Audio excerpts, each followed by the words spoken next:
Hey, what's up team? It's Sherman here from Geek Psychology. In this video, I'm going to talk about the Enneagram Type 7, the adventurers, the epicure, the generalist, whatever you want to call them. There are tons of different names for them, and I don't have a specific one. I like the adventurer, personally. It sounds good to me, but... So let me explain the flow of this video first. I'm just going to throw a lot of technical terms and get this list going out there. And hopefully you can just let it marinate for a bit. And then I'm going to explain the people in this kind of RPG fantasy town. I guess it's a city. It's a big city for this one specifically. And then the people, the city, and the kind of quirk that makes it really work within this RPG world. And after that, some of the hero's journey, kind of if you are a 7, what can you do to help yourself and help these other people that are like you escape the difficult situation that's going on within this city. And I'll explain it in a little bit, so just don't worry about that right now. So first of all, the technical terms. I'm just gonna read this list that's in front of me. The essence is absorption. The holy idea is holy work. The holy path is sobriety. The chief feature is planning. The passion is gluttony. The idealization is I am okay. The talking style is stories or anecdotes. The trap is idealization. The defense mechanism is rationalization. The avoidance is pain. The dichotomy is inferior and superior. And the subtypes, the self-preservation is extended family. The social is martyr. And the sexual is suggestibility. I'm not really going to get into the subtypes in this video. But that whole list is going to be posted below in a link to the mind map that I kind of made when I was preparing for this video. So check that out if you actually want to see that list so you can think about it a little bit more. So you have all those ideas. Good. So let's talk about the people.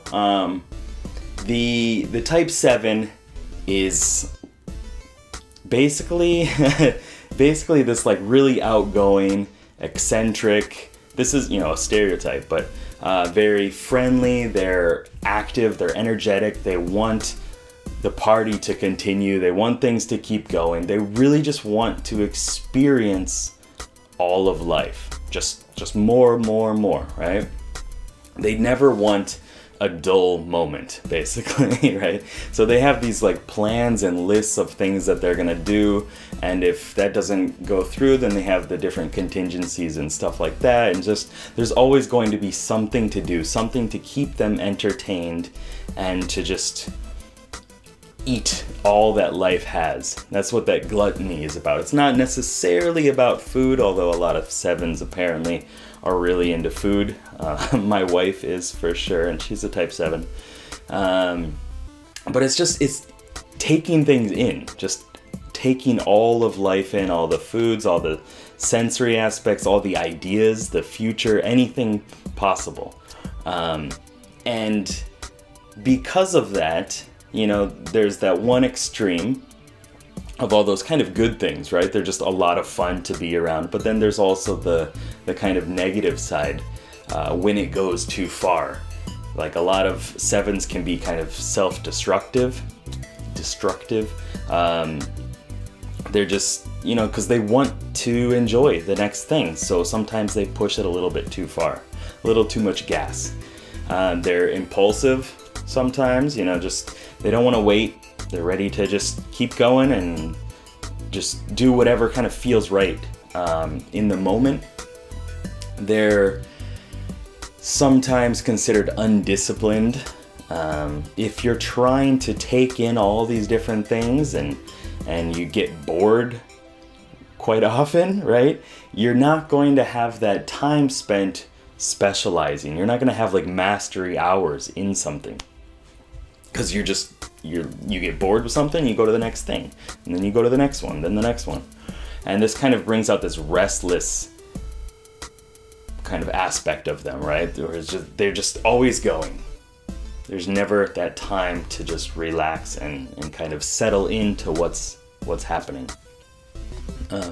If you've been following any of my other MBTI videos and the cognitive functions, this sounds a lot like extroverted intuition and extroverted sensing. And both of those are connected in a way to this. I mean, they're similar styles, let's just say. Extroverted intuitives definitely are very often 7s. They're not always 7s, but it's definitely in there. Like Robin Williams is kind of like the go-to type 7, and he's also my go-to extroverted intuitive. Right? It's just a prime example of just constant stories and energy and just bouncing around and just wants to have fun with life. Unfortunately, some problems happen, some bad things happen, but kind of you have that idea, right? And then extroverted sensing is just kind of a lust for whatever sensory appeal that they can find, right? Any new kind of thrills. But there's a little difference within the type 7 and extroverted sensing, and that is the connection to the present moment. Type 7s are not really in the moment. They're in the future. So there's a little difference in there, but you got the point. So next up is the city. So within this Enneagram 7 city that I'm imagining, it's just huge. It's this massive, intense city. And I mean intense like there's just lights and shows and things to do all the time. It's like this permanent vacation. It's like Las Vegas or Bangkok or Tokyo or New York, Amsterdam, whatever. It's just constant stuff to do and excitement, things that are just popping up all over the place. And it's not necessarily always about partying. It's adventure as well. And I imagine within this city, there's just always something you can do. Whatever your fancy is, like if you're a rock climber, there are massive rock climbing buildings or whatever that you can just go up just to get those thrills and do new things all the time. And my stomach's growling. And so there's just always something to do, and that's why it's just intense in my mind. And I also feel that within that, the dichotomy of inferior and superior kind of come out, because when you're doing things, especially as a type 7, you want to invite other people. You want to get like everybody else involved in it. You want to make everybody have fun and, you know, come along with you and stuff like that. And if they don't, well, you know, forget them and go with the people that actually do want to. But still, there's kind of this like peer, high schoolish kind of attitude within the city, at least in my imagining of it. If you're a type 7, please let me know. But kind of like you're always assessing people's ranking and like how popular they are and like what's going on and should I go with this person or should I go with this person and where do I stand within all of this. There's a lot to think about within that, and a lot of drama, and I think drama is pretty attached to the type 7. It's just because they're always going, they're always doing something, and that brings drama with it a lot of times, at least from my experience.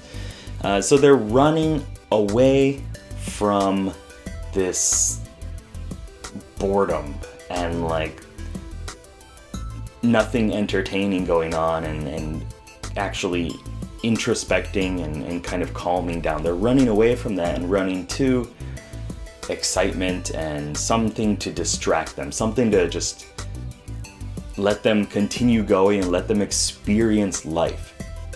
And I think that's within my understanding, using this metaphor of the world, right, this Enneagram world, is like they're surrounded by all this horror. Like the type 6s have an elder god torturing them, right? And there's just all these problems. They're aliens and stuff, and it's just like there's a big cataclysmic black hole type thing at the bottom of the world. And the type 7s are like, I don't want to get involved with that. I just want to have fun. I don't have, unlimited years. I just want to keep going. And that's where they're running to. They're running to that constant exposure to new things and just living life and having fun with it. So with this, I feel that there's another part that's really important, and that's the quirk. So I think the city is a really important thing, but the quirk that I'm imagining is that there's this like potion addiction. It's like a drug that's going on, and it's a potion because this is a fantasy world. It's like the potion of dreams or the potion of absorption, and it's got its good things and it's got its bad things. I'm not saying to do drugs or anything like that. I'm just saying the reason that they're doing it is because it helps them escape. It helps them escape into the future and just kind of not settle down, right? It lets them imagine all these different things. It lets them dream about the future and see mirages and illusions and hallucinations and stuff like that are just exciting. Always keeps things going, keeps them entertained, kind of creates some drama as well, and there's just never a dull moment. And with that, there's also this kind of like numbing sensation to their body, right? They're numb to the current world, right? They don't want to stop. They don't want to think about any of the pains and the difficulties and the giant elder gods, right? Wreaking havoc everywhere. So they're escaping that. And that I can see why you would want to do that, especially if you lived in that world or within your own mind if you're stuck in that fixation. And so they're addicted to these potions because they're able to escape in that sense. And with that, there's also this euphoria, this complete happiness and like bliss, because it just feels good to forget all your troubles and fly away, right? And enjoy the excitement of this massive, intense city.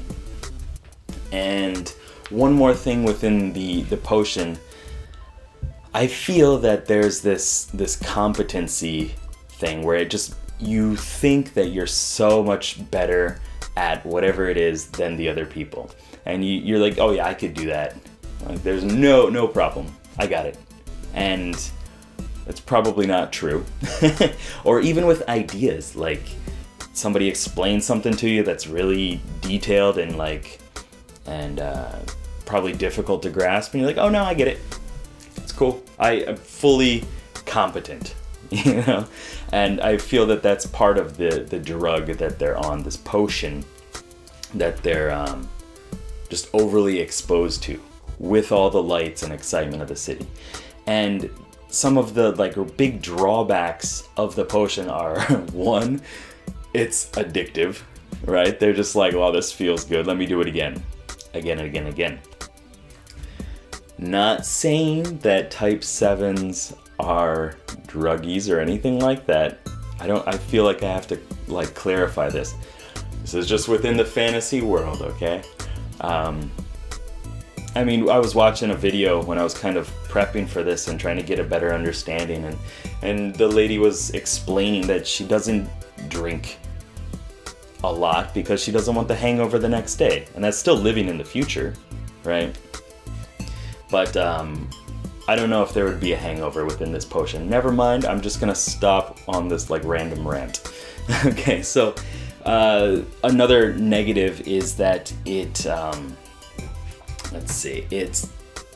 because you're kind of thinking that you're overly competent in things, it also makes you pretty critical of other people, and you're kind of edgy in that sense. You don't really want to just let them do it their way. If you got another way, if you're like, well, this would be better, this would be faster, let's just do this.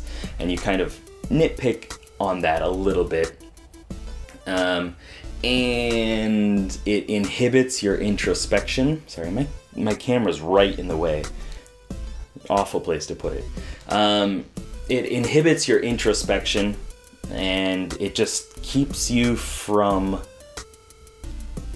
calming down and actually being in the moment and thinking about the choices in a long-term way. The type 7s are about the future, but they're more about the future that's actually coming up soon, the near future, right? They don't want to think too far, and they're definitely not thinking only about now, like, is this the correct choice for me in terms of, like, I don't know, all the important stuff. Does that make sense? So it just stops them from settling down and making choices that are maybe more authentic to themselves or more,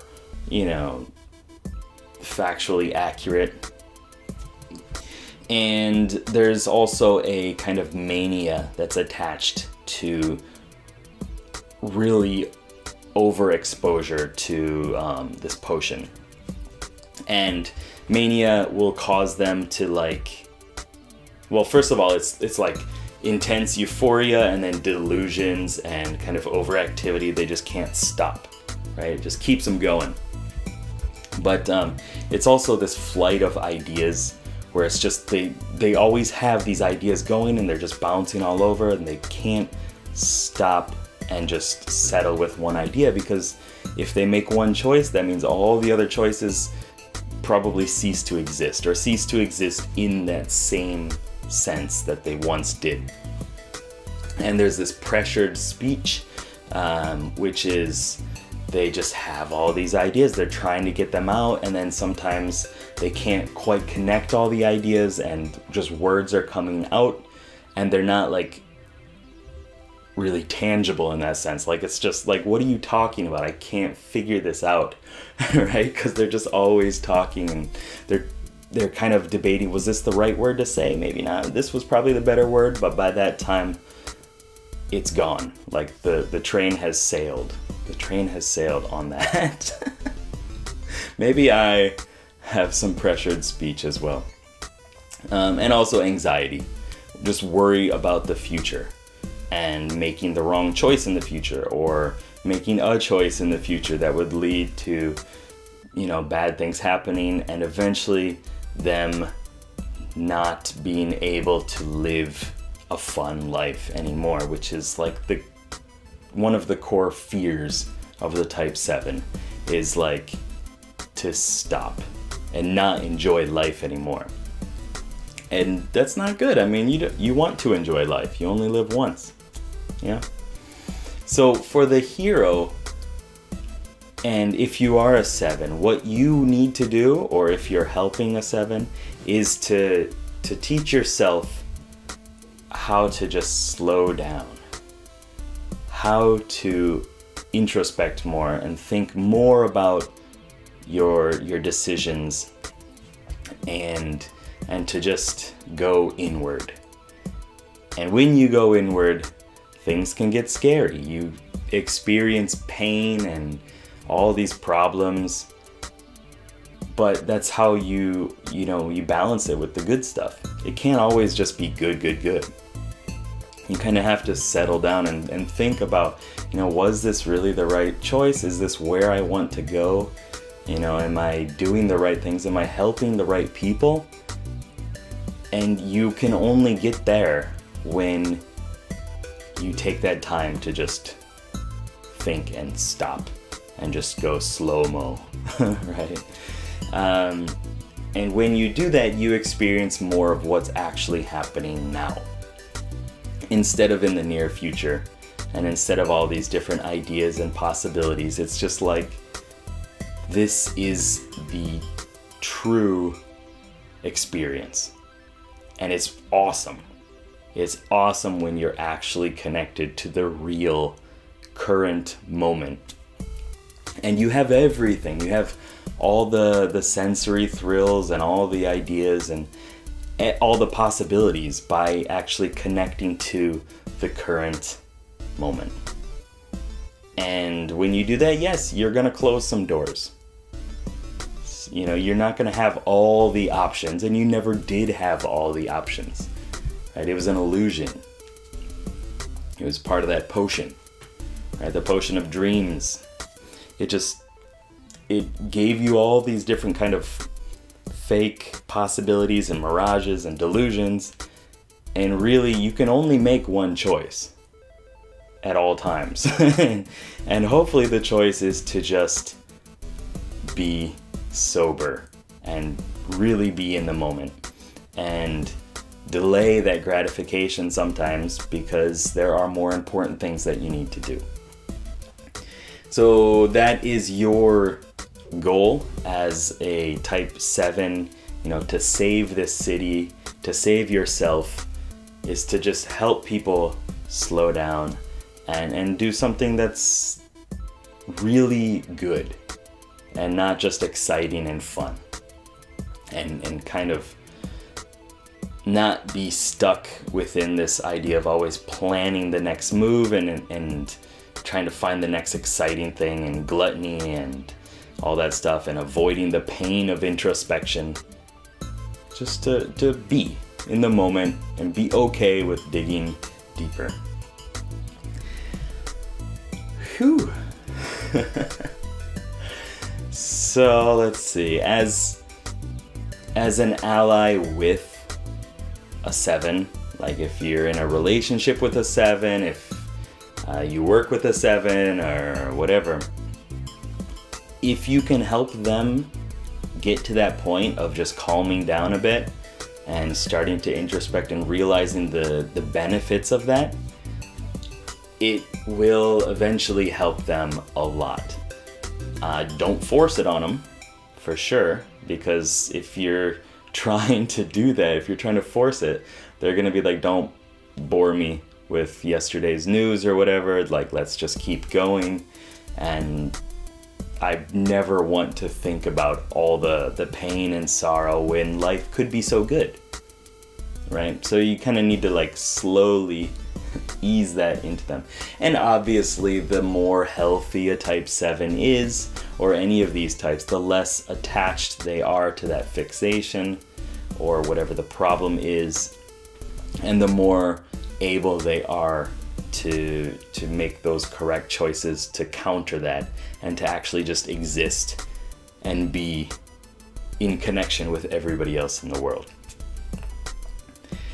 Alright, that is enough for this video. It was a little long. I'm sorry about that. I hope it was good, entertaining, and helped you out in some way. If it did, please comment below. Always excited to hear and see these comments, because it makes me feel good and it makes me aware that I'm going on the right path. So once again, thank you very much for watching, and good luck. Have fun. Peace.